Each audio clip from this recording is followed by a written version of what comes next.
Hello friends, mother cook চ্যানেলে সবাইকে স্বাগত। আজকে আমার রেসিপি ঠাকুর বাড়ির দই মাছ। এই দই মাছ খেতে যেমনই সুস্বাদু তেমনি খুব সহজভাবে এবং খুব কম সময়ে তৈরি হয়ে যায়। তো দেখতে থাকুন এই দই মাছ কিভাবে বানাই। দই মাছ বানাবার জন্য আমি এখানে 4 পিস কাতলা মাছ নিয়ে নিয়েছি। বড় মাছের 4 পিস কাতলা মাছ নিয়ে নিয়েছি। আপনারা এটি রুই মাছ দিয়েও করতে পারেন। মাছটাকে আমি ভালো করে ধুয়ে পরিষ্কার করে লবণ মাখিয়ে রেখেছি। আর এই দই মাছ বানাতে খুব বেশি মশলাপাতি লাগবে না। এই দই মাছ বানাবার জন্য দেখুন আমি এখানে মশলার মধ্যে নিয়ে নিয়েছি 2টো কাঁচা লঙ্কা কুচোনো, 1 চামচ আদা বাটা, কিছুটা গোটা গরম মশলা, 1/2 চামচ চিনি স্বাদ অনুসারে নিয়েছি। আর এখানে নিয়েছি 1/2 কাপ টক দই। এখানে একটা বড় সাইজের পেঁয়াজ স্লাইস করে কেটে রেখেছি। আর এখানে 2টো মিডিয়াম সাইজের পেঁয়াজকে আমি বেটে রেখেছি। তো এই সামান্য উপকরণ দিয়ে সুস্বাদু এই দই মাছ কিভাবে বানাই দেখতে থাকুন। তো প্রথমে আমি মশলাটাকে রেডি করে নেব। এখানে আমি যে 1/2 কাপ দইটা নিয়েছি, দইটাকে ভালো করে ফেটিয়ে নেব। দইটাকে আমি ভালো করে ফেটিয়ে নিলাম। এবার এর মধ্যে আমি পেঁয়াজ বাটাটা দিয়ে দেবো। আর এখানে যে আদা বাটাটা নিয়েছি 1 চামচ, এই আদা বাটাটাও এখানে দিয়ে দিলাম। আর এখানে যে 2টো কাঁচা লঙ্কা কুচিয়ে নিয়েছি, এই কাঁচা লঙ্কাগুলো দিয়ে দিলাম। দিয়ে আমি এই মশলাগুলোকে ভালো করে মিশিয়ে নেব। দইয়ের সাথে ভালো করে মিশিয়ে নেব। দেখুন দইয়ের সাথে ভালো করে পেঁয়াজ বাটা, আদা বাটা, লঙ্কা কুচনো ভালো করে মিশিয়ে নিলাম। এবার আমি প্রথমে পেঁয়াজগুলোকে ভেজে নেব। গ্যাসে আমি আগের থেকে একটা কড়াই চাপিয়ে তেল দিয়ে দিয়েছিলাম। তেলটা গরম করে নিয়েছি। এবার এখানে পেঁয়াজগুলো দিয়ে দেব। পেঁয়াজগুলো দিয়ে লাল করে ভেজে নেব। পেঁয়াজটাকে লাল করে ভেজে নিলাম। এবার পেঁয়াজ ভাজাটাকে উঠিয়ে নেব। পেঁয়াজটাকে আমি ভেজে তুলে নিলাম।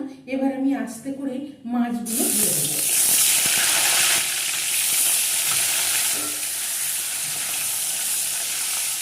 মাছগুলোকে একটু ঢেকে দিলাম।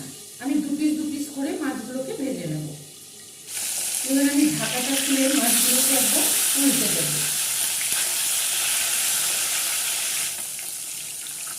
মাছগুলোকে আমি কিন্তু খুব বেশি কড়া করে ভাজবো না, হালকা করে ভেজে নেব। দিয়ে আবার একটু ঢেকে দিলাম। দেখুন ঢাকা দিয়ে মাছগুলোকে আমি আবার হালকা করে ওই পিঠটাও ভেজে নিলাম। এবার মাছগুলোকে উঠিয়ে নেব। এই দই মাছের মাছ কিন্তু খুব বেশি কড়া করে ভাজলে ভালো লাগবে না। হালকা করে ভাজলে মাছগুলো নরম নরম থাকবে এবং খেতে খুব টেস্ট হবে। এবার আমি এইভাবেও এই মাছের আধুকে দিয়ে দিলাম। এই মাছগুলো হালকা করে ভেজে নিলাম। এই মাছগুলো এবার উঠিয়ে নেব।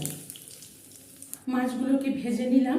এবার এখানে আমি আর তেল দেব না, যথেষ্টই তেল আছে। তো আমি এবার এই তেলের মধ্যে গোটা গরম মশলাটা ফোড়ন দিয়ে দেবো।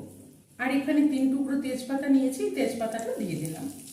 গরম মশলাটা খুব সুন্দর গন্ধ বেরোনো পর্যন্ত একটু ভেজে নেব। গরম মশলাটা ভালো করে ভেজে নিলাম। এবার আমি গ্যাসের ফ্লেমটা একটু অফ করে দেবো। তেলটা 1 মিনিট মতো ঠান্ডা করে নিয়েছি। এবার আমি এখানে সব মেশানো দইটা দিয়ে দেবো। দিয়ে এবার গ্যাসের ফ্লেমটা অন করে দিলাম। দিয়ে আস্তে আস্তে মশলাটাকে ভালো করে কষিয়ে নেব একটু। আপনারা এখানে কুচনো কাঁচা লঙ্কার পরিবর্তে কাঁচা লঙ্কাটা বেটেও দিতে পারেন। এবার আমি এখানে 1 চামচ মতো লবণ দিয়ে দিলাম। আর এখানে যে চিনিটা নিয়েছি এই চিনিটাও দিয়ে দিলাম। আমি টক দই দিয়েছি, একটু মিষ্টি না দিলে ভালো লাগবে না। তবে লবণ মিষ্টিটা আপনারা আপনাদের স্বাদ মতন দিয়ে দেবেন। ঢেকে মশলাটাকে একটু ভালো করে কষিয়ে নেব।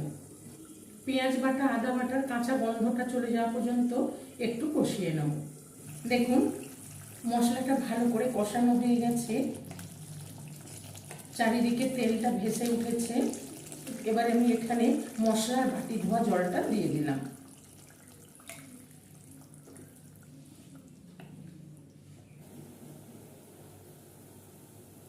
এখানে পরিমাণ মতন জল দিয়ে আমি ভালো করে মশলার সাথে মিশিয়ে নিলাম। নিয়ে এবার একটু ফুটিয়ে নেব। গ্রেভিটা ফুটে গেছে। এবার আমি এখানে ভেজে রাখা মাছগুলো দিয়ে দেব।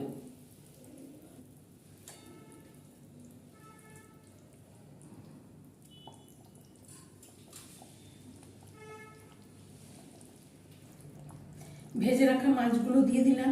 এবার এখানে যে পেঁয়াজটা আমি ভেজে রেখেছি এই পেঁয়াজ ভাজাটা দিয়ে দেবো। আর এখানে 3টে কাঁচা লঙ্কা চেরা নিয়েছি, এই কাঁচা লঙ্কা চেরাটাও দিয়ে দিলাম। আপনারা চাইলে এর মধ্যে আলুও দিতে পারেন, তবে আলুটা পেঁয়াজ মাছ ভাজার সময় আলুটা ভেজে নেবেন। সব কিছু দিয়ে দিলাম, দিয়ে আমি এবার মাছটাকে একটু ঢেকে দিলাম। ঢেকে 5-7 মিনিট ফুটিয়ে নেব। 5-7 মিনিট ভালো করে ফুটিয়ে নিলাম। এবার ঢাকাটা খুলে দেখে নেব। কি দারুণ হয়েছে দেখতে, খুব সুন্দর একটা গন্ধ বেরিয়েছে। আর দেখুন মাছটা কতটা মাখা মাখা হয়ে গেছে, তেল ছেড়ে গেছে, মাছগুলোও সেদ্ধ হয়ে গেছে। এই রেসিপিটি ঠাকুর বাড়ির রেসিপি, এইভাবে একবার বানিয়ে দেখুন, এটি খেতে কতটা টেস্টি হয়। দেখুন গ্রেভিটা ভারী হয়ে গেছে অনেকটাই। আর অল্প করে একটু লবণ চিনি দিয়ে দেবো, খুব সামান্য একটু চিনি দিয়ে দিলাম, আর খুব অল্প একটু লবণ দিয়ে দিলাম। দিয়ে ভালো করে নেড়ে একটু মিশিয়ে নেব। কড়াইটা ধরে আমি একটু ভালো করে নাড়িয়ে নেব, যাতে লবণ মিষ্টিটা ভালো করে মিশে যায়। দই মাছ একদম রেডি। এবার আমি গ্যাসের ফ্লেমটা অফ করে দেব। এবার গরম গরম গরম ভাতের সাথে সার্ভ করে নেব।